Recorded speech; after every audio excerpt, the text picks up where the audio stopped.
we're making a lot of progress on replacing, the sales teams with like AI agents. I've been trying to pitch that for the past 10, 15 years now. And like, look at where we are now. You're only going to win if you try things that are too hard for them or too crazy, too different, too out there for them to try. When people say, hey, email is dead, right? Just think about this counter argument. Let's say that Satya Nadella wrote you. What's the response rate? It's 100%. Like it's a fucking 100%. There's no question. Right? So email works great. It's just that people don't care about you. The fact that scamming and like the Nigerian prince has worked for the past 20 years, you should learn and you should look into it and learn. Right? It tells you something, and the strategies there that are built on purpose. That arbitrage works. The Nigerian prince email is an arbitrage that is economically worth it. Now that's an interesting learning. Is there a way I can clean that up, make it legal, make it morally correct, and leverage that learning? And more often than not, there is a way.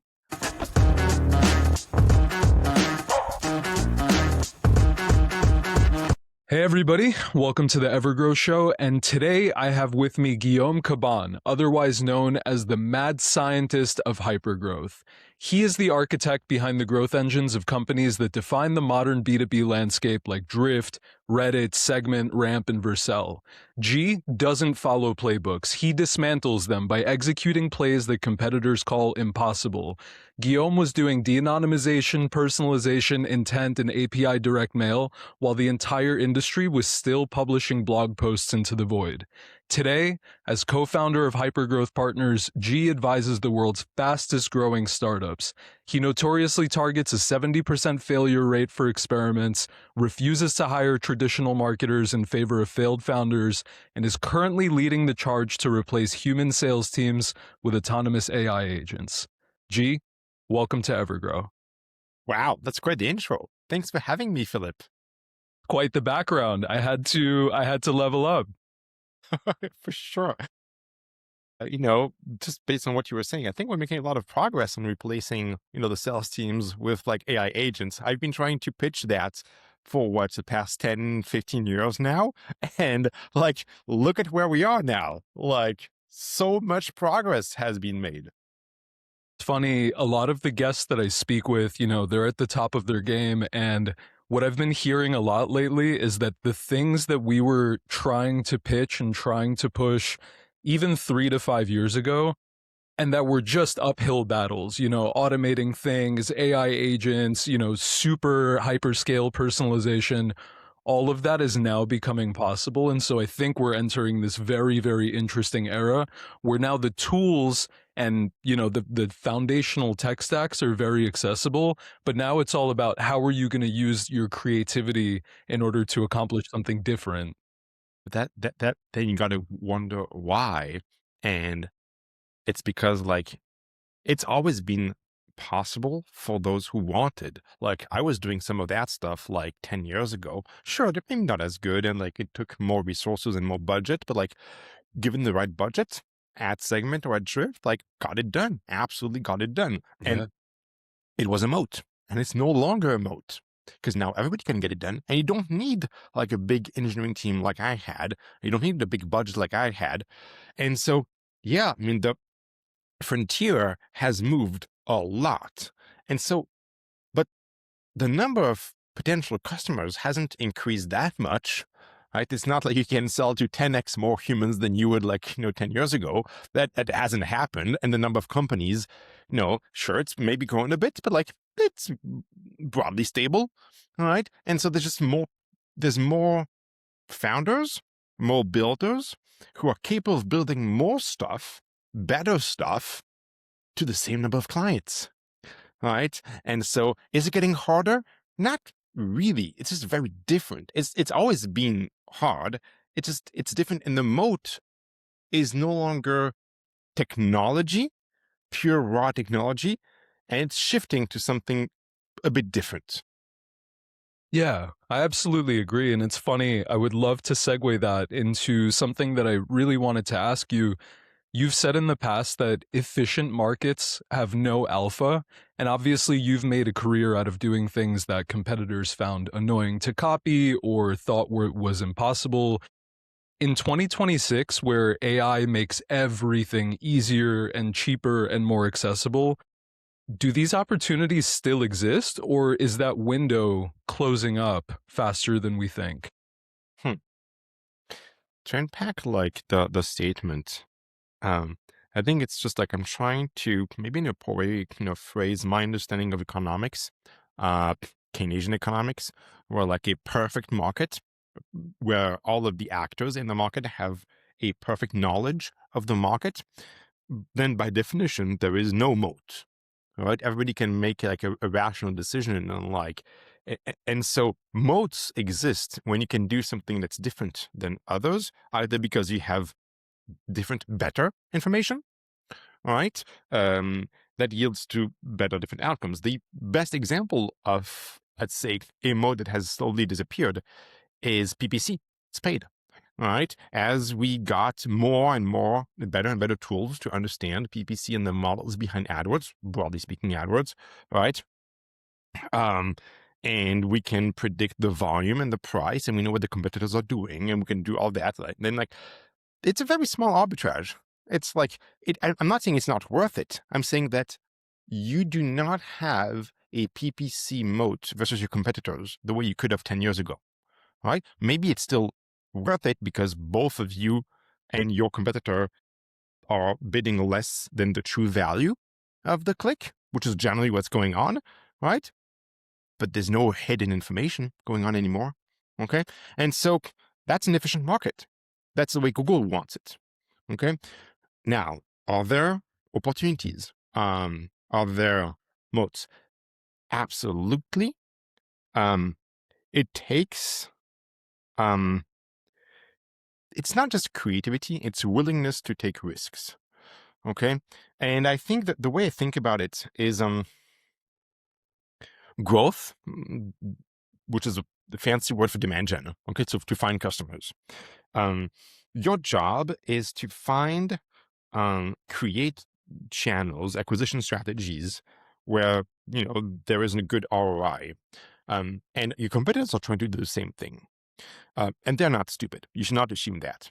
And so you're only going to win if you try things that are too hard for them or too crazy, too different, too out there for them to try. Um, and there's only one way to do that. It's to take risks, to do things that they are not trying, and to get lucky. That, I think, is an important word. We can go through like my past 10, 15, even 20 years. I mean, I used to be building websites in 1998. So like, I got a bit of experience here. And luck is what, is the start of every good growth outcome. There's a process, which is I ship and my teams ship a lot of experiments. I don't know they're going to work because if I knew, it means it's obvious. And if it's obvious, my competitors are doing it. So I'm looking for the non-obvious things. And I have a good process to go pretty fast through all of those opportunities and then to find signal, find some alpha, and then double click. That's how I win. And to wrap up that, that trail of thought here, it is very similar to a VC mindset. If you look at early stage VC, a good early stage VC, they don't know what's going to work. And if you look at the data from AngelList, by the way, you'll see that, the success rate is fairly, randomized, distributed, and so the answer in early stage VC is to, once you exclude the obvious fraud and the terrible founders, invest as much as you can in everything, right? And just get lucky. It's the same thing here. I don't know what's going to work. Once I exclude the terrible ideas, the obvious terrible ideas, I try to invest in as many ideas as possible. And that's how we win.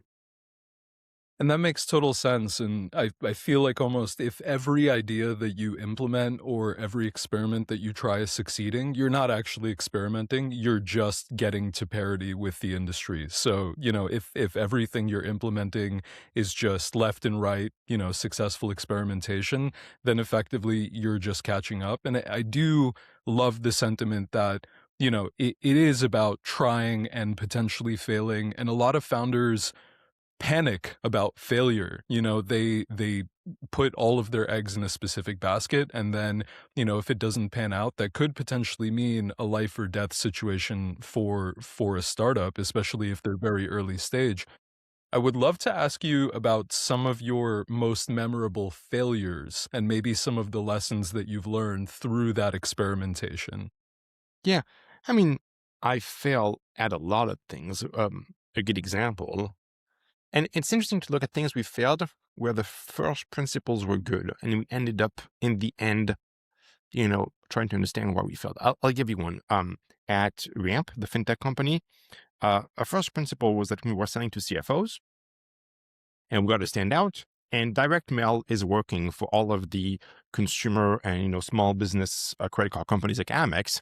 So it should work for us too. And Amex is again, not stupid. Never think that of your competitors. And so if they're doing it, it's like it's profitable. So it should work for us too. We tried, didn't work. Tried a second time, didn't work. Tried a third time, didn't work. And so at this point, you're like, okay, well, clearly, like this channel is dead. Like it doesn't work. And the logical conclusion is direct mail does not work for Lamp. But just go back to first principles. Like it doesn't make sense. Like direct mail not working means that we misunderstand the audience, how the channel works. There's something we don't get that competitors are getting. And for what it's worth, at the same time, I had the same challenge with Facebook, which is like our performance on Facebook was terrible. And it was terrible for like 18 months. And the conclusion of the team is that CFOs are just not on Facebook and we just can't acquire them there. And I was like, guys, like CFOs, what are we talking about here? We're talking like middle-aged people who are educated. So like they're like you have kids, which means like they're on Facebook. That's Facebook's like population these days. There's no way. Maybe we can't get to them, but they're on the platform. Right. And so I think it's interesting to, I wrote an article about this, crazy creative and rigorously scientific, which I strongly believe with. But you need to like look at first principle things and like the outcome of this experiment, the measurement is not wrong, but it's telling us something that we're not listening or that we're not understanding. It's telling us that it is the way that we've set up the experiment. There is something else that's wrong. The product is not resonating. The audience is wrong. The messaging is wrong. It's not the channel that's broken here. Right. And so what's difficult is how do you take that failure and then debug it like code, break down the underlying parts of the experiment, right? And I can give you one example of a different company. Now, I'm not going to name the company here to tell you how I debug. I was working with a company in the HR payroll space, and the Outbound reply rate was terrible, like really, really bad. And it didn't make sense. And so obviously we looked at it, we reviewed all of what we had done, the tech stack, and it was totally normal, totally normal. And so I told the CEO, pause for a second here. We got to debug what's going on. We got to remove the unknowns. What are the unknowns? Do the people like the product? Do we have the right audience? Do we have the right message? So how can we test that? That's where you need to be crazy creative. All right. We're going to test the tech stack and the audience, and we're going to send a message which is unrelated to the company, to the product. Something completely unrelated. It's just other people responding. Now, what can make people respond? Everyone with that question would go into like, oh, well, let's send them a gift or something like that because people like gifts. Yeah, but like, it's not the best. You got to come up with something more creative, all right? Which is going to create a higher response rate. And so what we came up with is we had the people's address, the HR people's address, business address, and we would send them an email about a gift. And that's where my work in like, a way back times in like psychology and other things pays. We on purpose offset the address by a couple of numbers so that they knew by skimming the email that their neighbor's office would call them because they got a package. And that sucks. That is terrible. Right? And we say, hey, in the email, it's like, hey, if this is the wrong address, let us know. Super high response rate. Super high response rate. For the people who responded, obviously we did send a gift, right? But the point is, I could go back to the founder and says, hey man, the tech stack is working and the audience is the right audience. They are responding when they want to. They just don't care about the product and the message. So now we know where to focus. Okay, now you've debugged at least half of the experiment. And that's how you kind of go into like, bouncing back between being very creative and having this kind of engineering scientific mindset to understand the inner workings of the program. And that is exactly the philosophy that leads you to be vocal about the fact that the traditional SDR role is dead. I mean, sending generic, even slightly personalized cold outbound, I mean, that, compared to what you just explained is just night and day, right? And so I totally understand the mindset that the traditional SDR role is dead. And you famously built a workflow for Reddit where you scraped the Facebook ads library and reached out to potential advertisers and basically showcased, hey, this is how your advertisement would look like on Reddit. Mm-hmm. Can you break that campaign down and talk about the philosophy that startups should embrace for these types of standout campaigns in order to make their outbound work and indeed to reduce their SDR workforce? Yeah, we can talk about the how and we can talk about the why. I should probably start about the why.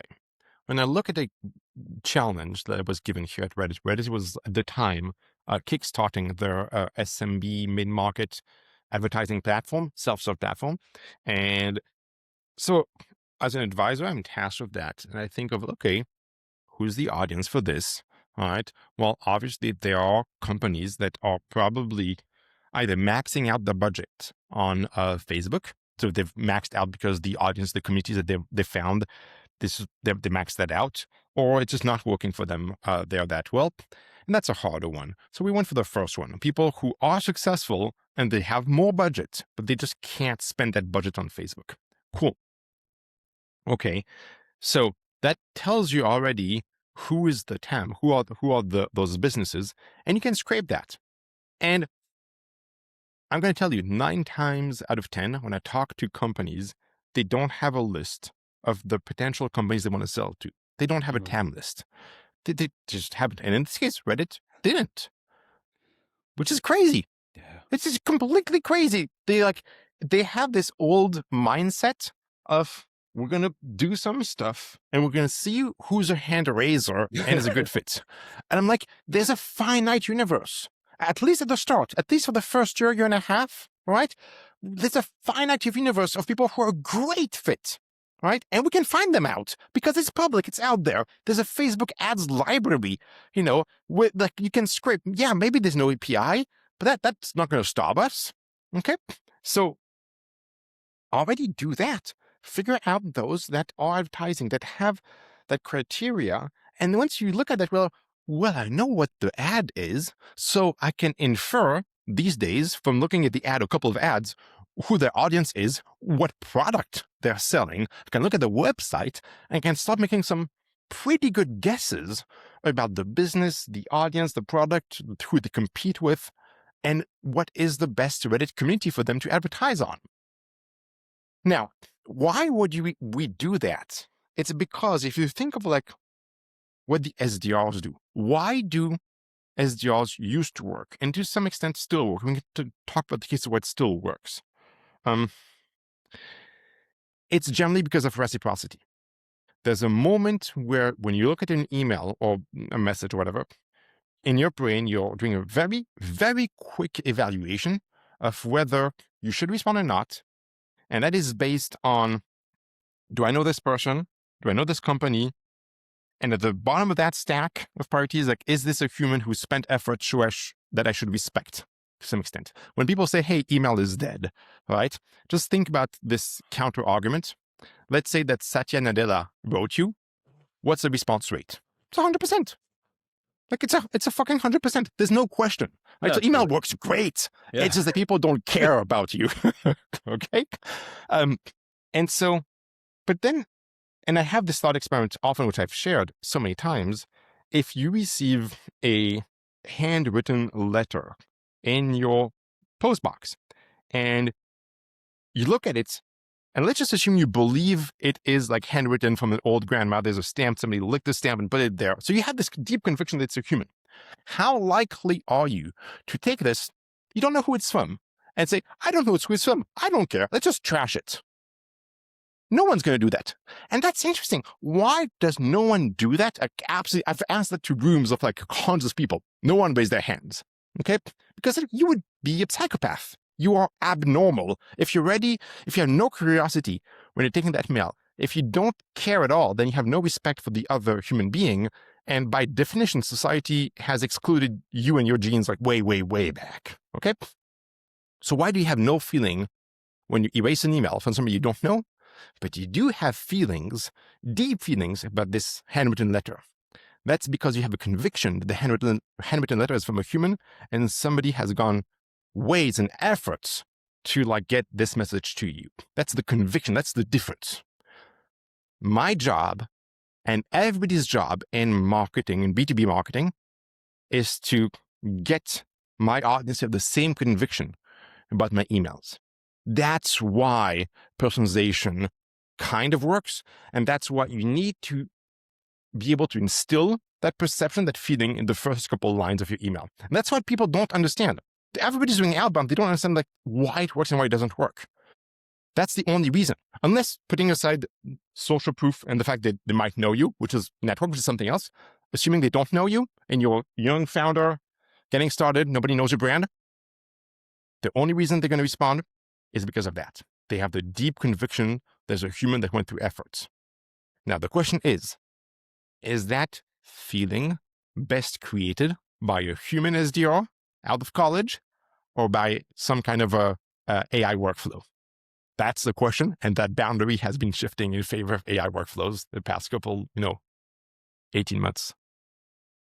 Yeah, I absolutely agree. And there's a couple of points that you mentioned that really stood out to me. First and foremost, I think if you're a founder and you haven't figured out who your TAM is and which companies you should be working with, you should just pause this interview right now and just go do that. Because I think Yeah. no growth hacks, no anything like that, Nothing's that going is to all work. 100% useless to you if you don't know who your customers are, and don't have a list of them. I think that's one thing. The second thing that you said, which kind of put this image into my head, is you are spraying and praying, hoping that somebody's going to raise their hand and go, yeah, I need this. I imagine you're a teacher in a classroom and you're trying to get a bunch of kids who are busy with their own lives and now with phones and TikTok. You are trying to get them to raise their hands to tell you that they want to participate. I mean, it's crazy to think that you expect this to work at scale. And if you think about it, that same exact conversion rate is very similar to reply rates that you would get from just regular cold outbound, right? So put yourself in those shoes and think about it from that perspective. And I think it's going to be really helpful. How can you make people care? How can you engage people? But Yeah. that leads me to a very interesting question. So effectively, one side, we know we need to add value. We know that outbound is automatable. And so, kind of rather than thinking about, oh, let's put humans in seats and let's have them send emails and set meetings, let's try to figure out a way to automate this.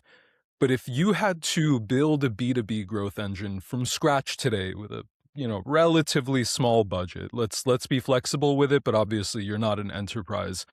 What would that stack look like, and what would those investments be, do you think? So it's interesting when I talk to companies, and I do talk to like founders like every day. My first question is, okay, if you don't have your TAM list, estimate. Give me an estimate. Like, what are we talking here? Thousands, tens of thousands, or hundreds of thousands? Because the answer is going to, change a lot. There's two things I look at: the size of the TAM, potential TAM, and the second is like, what's your ACV? And so, what's the CAC, the cost of acquisition of a customer that you're ready to spend?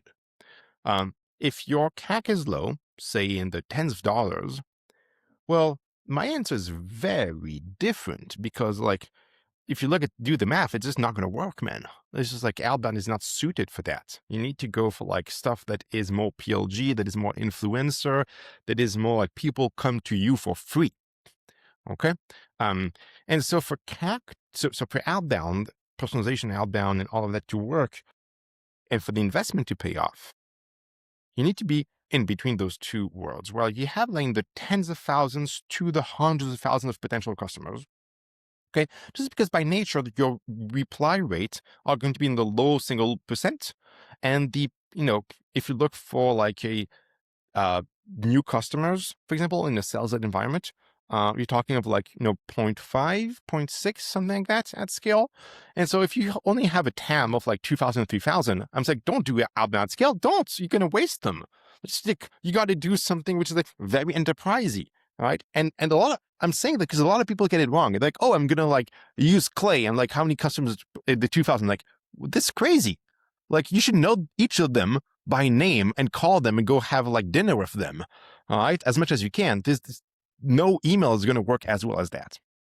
And so tens of thousands to hundreds of thousands with a ACV contract value in the like, high thousand to like tens of thousands of dollars so that you can spend enough money to get the data, to build the stack, and, expend maybe the human effort to like learn and have a good workflow. So those are the ground rules. If you're in there, great. Okay, great. Now you can move to the next step, and that's probably like building your TAM. Understand, running some scraping to figure out who they are, what they do, some modeling, and then reaching out. There's like 2-3 schools of thought there. The obvious one, which we can name, is like using something like Clay. I think that's great in a DIY environment where like you have a GTM engineer or you yourself are that GTM engineer and you can do that. It works great. And I used it in a discovery phase to build the TAM and do the scraping. It's not fantastic at scale. So I would reserve it like around like the low tens of thousands of TAM. The other way is to build your own stack completely with something more custom like a cargo, a waterfall.io, and that's going to be fantastic in the like hundreds of thousands. If you need to send, for example, let's look at Ramp. Ramp sends 200,000 email a month-ish, right? You're not going to run that on top of Clay. It doesn't make sense from a cost perspective. From like, it's just like the tables would break. Like, it just doesn't make sense at all. Okay, it just wouldn't work. And for what it's worth, none of the high volume companies I've worked with actually use Clay in production. Okay, they just don't. So that's how I would think. And the third school of thought, which I think is important to name, is you already have a successful outbound motion with some SDRs. You want to scale it. Then you want to use one of the platforms like a Unify or something like that, which is like, sure, a bit more expensive, though not that expensive if you compare to like human capital. And you just want to like transition from this like a bit more manual, improve it and scale it. So that's probably like the 3 ways I would look at it. Yeah, and it's really interesting. I've been seeing that trend of folks, Clay really blew up very, very quickly. And, Yeah. you saw this huge wave of folks using it. But I'm actually seeing this pattern now where people are coming up with their own solutions. I think first and foremost, specifically to, improve the economics, because it really does get significantly more expensive at scale. The way that I think about it is almost like a convenience tax, right? There's only a certain level to which you're comfortable paying that convenience tax. And then at a certain point, you move out of the country or out of the state because it's just not worth it anymore. So here's where we can loop back to the very beginning of this recording, which is Clay is becoming a perfect market. It is arbitraging the margin. If you look at it, especially, even like a place like Ramp, the lower value or the part of the TAM that is less qualified, running outbound email through Clay would be at a loss. Like the cost of like getting all the credits and enriching it and running the tables and all of the work needs to be done to get the great email. Then you look at the conversion funnel down to the closed one. you would lose money. You would absolutely lose money. And so it's a combo of like, how do I get either better outcomes or lower cost? And you can't get those at that scale there. And so, yeah, Clay is getting, in some cases, is becoming a perfect market like AdWords. And great for them for it. So like Amit is fantastic. He's a great guy. Yeah. It means he's getting the money. He's keeping the money. That's what it means. Just like Google is. Good for him, but I feel like folks need to start thinking about, their own skin in the game. And Mm-hmm. speaking of skin in the game, with hypergrowth partners, you take equity instead of cash, right? Which is an Mm-hmm. interesting model. And so that signals massive skin in the game.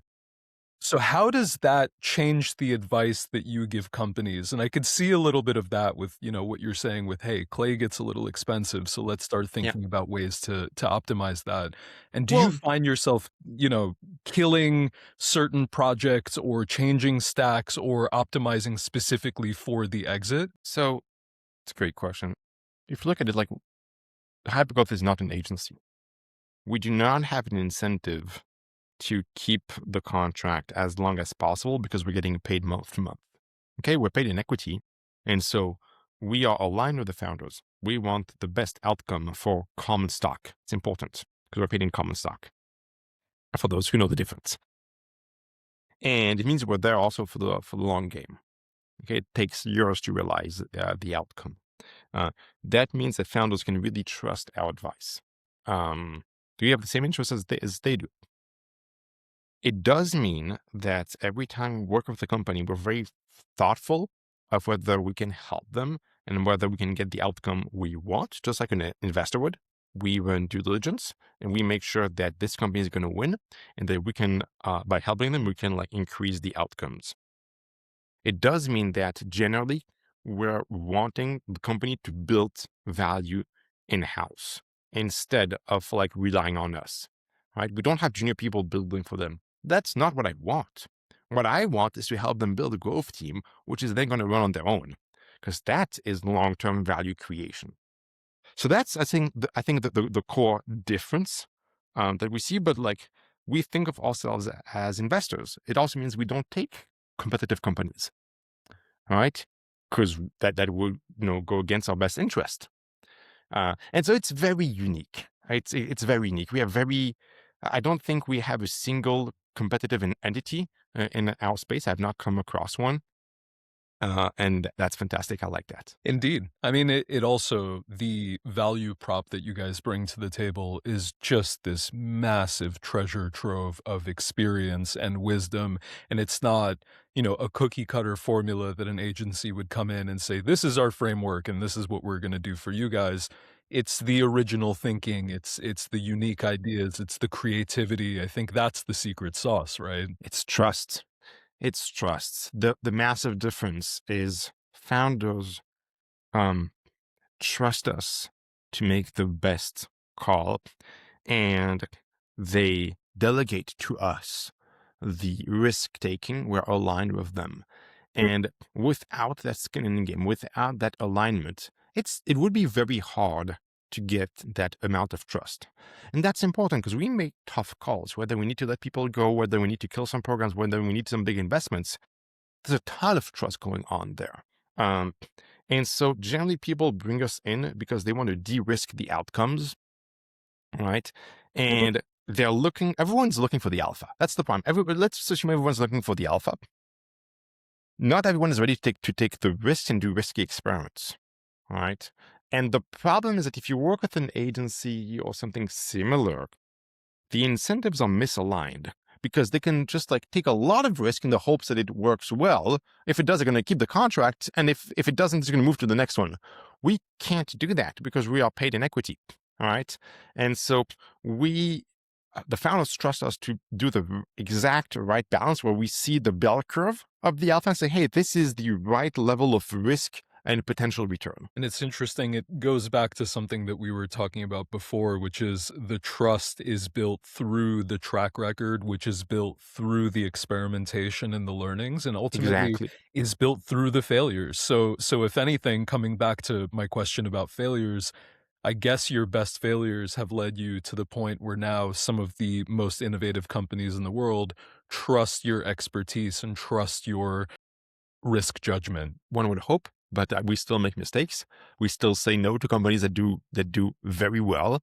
We have an anti-portfolio, and we look at those, and it's a very humbling and constant learning process for sure. But our portfolio, we've done like 100 companies in the past 5 years, including the likes of Ramp and Vercel and Reddit and N8N. And so we're very lucky. Our portfolio companies are exceeding the outcomes of, let's put it another way. Hypergrowth portfolio outperforms any of my LP investments in funds. That's a way to think about it. So it's just crazy. But that's the reality. I have a better selection through hypergrowth than I do through investing my capital, which is insane. I also have a pretty strong feeling that performance has a lot to do with your contributions to these companies. So I think One would rather hope than there's a correlation. right in an LP fund, But I yeah. feel like you have less direct impact on the Oh, for sure. outcome. Yeah, No, for sure. For sure. And if you look at a company like Ramp, like obviously like the impact is extremely material, which, takes away nothing of the greatness of the founders and the company, right? But yeah, the impact that I did with Ramp, I did 3.5 years, 8 different engagement contracts. So obviously something has worked on both sides there. absolutely.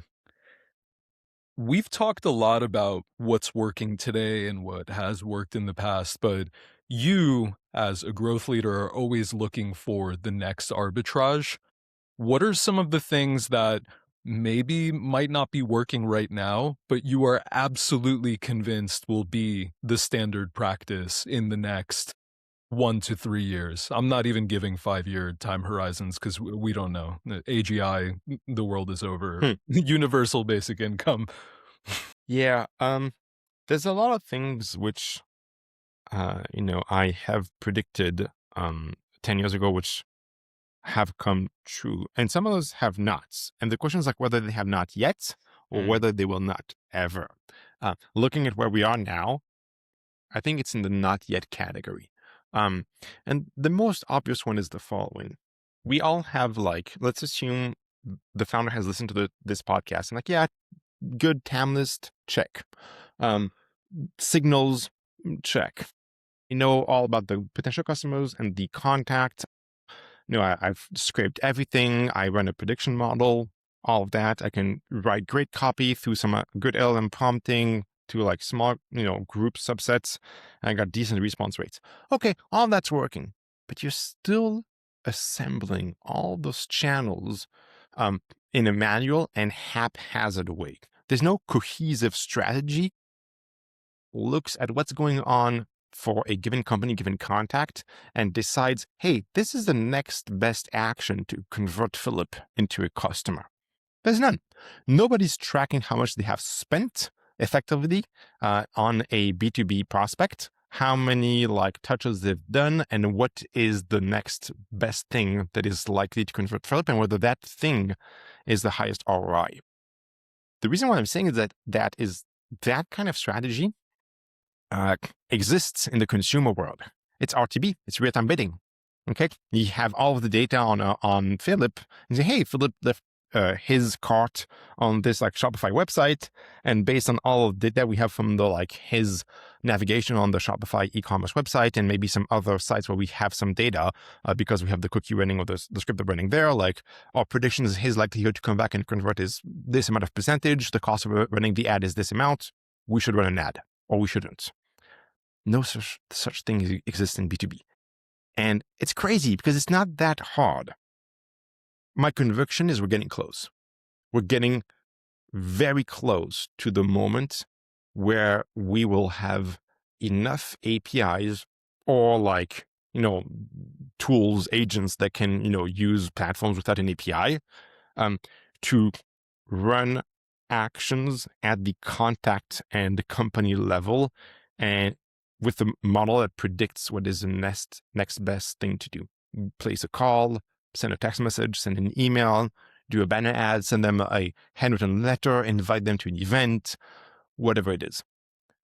No such tool exists. and I thought it would happen sooner. To my knowledge, it doesn't exist yet. Yeah, that's really interesting. I'm actually seeing this, just in the last few days, you have some of these autonomous agent technologies that folks are installing on Mac Minis and, are running their entire lives. But it's funny because for the first time, I was like, "Oh, this is the future we were promised." I feel like that is the one step closer to that actually becoming a reality. Because, yeah, it really does. I do agree with you. I mean, we've seen it in the B2C space, which interestingly enough has evolved at a much, much faster rate than the B2B space. But Yeah, but bigger yeah, TAM, more data. that is fair. The bar will continue to raise. Somebody's going to be able to crack that, and will challenge all of their incumbents on the market. They will outperform them, and that's going to push everyone to do the same thing. It does raise a question, which is when your prospects get accustomed to that better experience, because it's a perfectly tailored message at the perfectly right time with the perfect, everything is just great. Um, what will be the reaction? Are they going to still elicit some reciprocity? Are they still going to think it's a human? Or are they just going to throw their hands in the air and say, oh, there's no humans anymore? No one would do that when that would work. And so I'm not going to trust anything that I get. And you're just going to, bubble yourself out of anything. I brought this up years ago. And I think we're getting to the point where that's going to happen and where the world's going to split in two. And some people are just going to block off anything from someone they don't know. And some others in the market will say, hey, I don't care whether it's a human or not. This is interesting. This is valuable. I'm going to look into it. And I think we're going to see that division of the prospects in pretty much every market.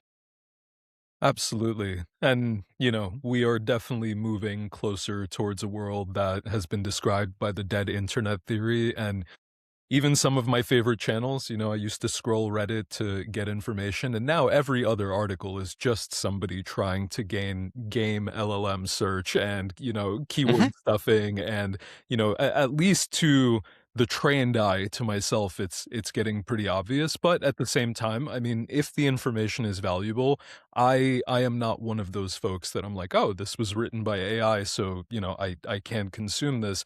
I just look for value in anything. And I think the other thing, and this is something I think about a lot, and this is something that I've actually been doing for a long time since before, AI content has really been, problematic and so prevalent. I embrace human flaws and imperfections. I think that has always been something that, it's a first principle of mine. I think humans are inherently flawed. That's not always a bad thing. I think it's the flaws that make us interesting. I think it's the quirks and the unique little weirdnesses that really make us relate to other people or relate to pieces of content or art. And so I do, in everything that I do embrace the imperfections. And so it's definitely more interesting to think about these days as we're kind of fighting this battle of human versus AI. You know, this makes me think of one thing where I haven't shared today, which is for all of what we've said about automating SDRs and human salespeople and better outcomes, yada, yada, yada. RAM has 90 plus SDRs paid at New York rates to send outbound emails. And I'm not going to spill all the secrets there, but you got to wonder why are they doing it? And it's obviously because it outperforms any fully automated solution because RAM knows how to do that. But the little quirks, the real humanness brings something which is profitable enough for that arbitrage to be worth it. Absolutely. And I think for the same reason that some of the leading LLM companies are hiring human storytellers and Hmm. copywriters, there's just something. And, Hmm. who knows? Maybe in the next 5 to 10 years, like I said, AGI, UBI, humanity is over and we get there. But at I the think it's same about the time, level of risk. It's and so a lot of the things that I do and I pull off is because I worked in IT security, way, way, way back, especially in phishing, scamming, and all of that in a security company out of France way back then. But then I researched a lot of human psychology. Why do those things work? And I encourage every marketer to do the same thing. Okay, because the fact that scamming and like the Nigerian prince has worked for the past 20 years, you should learn and you should look into it and learn. All right, it tells you something, and the strategies there that are built on purpose. That arbitrage works. The Nigerian prince email is an arbitrage that is economically worth it. Okay, and I'm not saying you should do it. I'm saying you should research it. Okay, and it is not that far from the arbitrage we are doing by doing outbound email personalization at scale. Sure, like our product is legit and it works and it's not a scam, but it's a similar arbitrage. Okay, and there's lots and lots of things to be learned from what, let's say, the black hat community has been doing, whether it is like leveraging social proof or like dropping some names in the body, or leveraging some network, some connections, stuff like that. There's a lot of things there that have not been exploited, that have not been used in a legitimate legal way for growth marketing, and can still be. That right there, if everybody just wants to pause that, rewind that, and listen to that again, that is the alpha. Follow the scammers. And it's funny, it's Learn, yeah. actually very similar to this one thing that I talk about quite a bit. The A lot of the evolution and advancement in internet technologies has actually come from the porn industry. And so a lot of the Yeah, things that we absolutely. take for granted actually originated there. And that's something that people don't think about or talk about a lot, but very Yeah. similarly to what you said, a lot of the techniques that we leverage as growth marketers actually probably originated from the Mhm. scammers and were So I used do. well before they I they got A lot of my implemented. Reddit threads, or like before that on the the Warriors forum. If you don't know, like Warriors Yep, forum is like way back then. Oh, absolutely. nobody reads that, but like I I read that. I'm active there, and sure, like those are like small creators, very small businesses in like other countries, and like I read it and I'm like, now that's an interesting learning. Is there a way I can clean that up, make it legal, make it morally correct, and leverage that learning? And more often than not, there is a way. There is a way. And that learning, distributed learning, means I don't need to have to spend the cost to figure out that high risk, high alpha experiment. I already have the data. I have the data, I can replicate it. And the truth is, to my knowledge, no one else at my level, in terms of company size, is doing that. No one else is trying to find a way to apply some actual growth hacks from like real black hat to scale ups. Too risky. No one wants that. I get the alpha. And it goes to show, no matter what level you're at, boots on the ground, being in the trenches, and looking for alpha in places that aren't just looking at what your competitors are doing or trying, incremental 1% improvements. That is really the secret sauce that makes a massive, massive difference in the bottom line. And I really appreciate that you highlighted that. And I hope everybody takes that to heart when they start researching what their next experiments or big bets are. Absolutely. Well, gee, it has been an absolute pleasure. I've loved this conversation. I love when I walk away from conversations more inspired than I was before them, and this was absolutely one of them. If people want to follow along with your journey or follow your content, where should they look? Yeah, so I post quite a bit on LinkedIn, and the rest, the deeper thoughts on Substack, and then podcasts like these where we have great conversations. And for anyone that wants to get some deep advisors and great feedback, honest, transparent, candid feedback on the business to grow faster, just reach out to me. My email is very easy. It's just g@growth.li, like LinkedIn. So just go for it. You guys heard it here first, and we'll link all of that in the show notes. G, thank you again so much for coming on and sharing your wisdom. Thank you, Philip.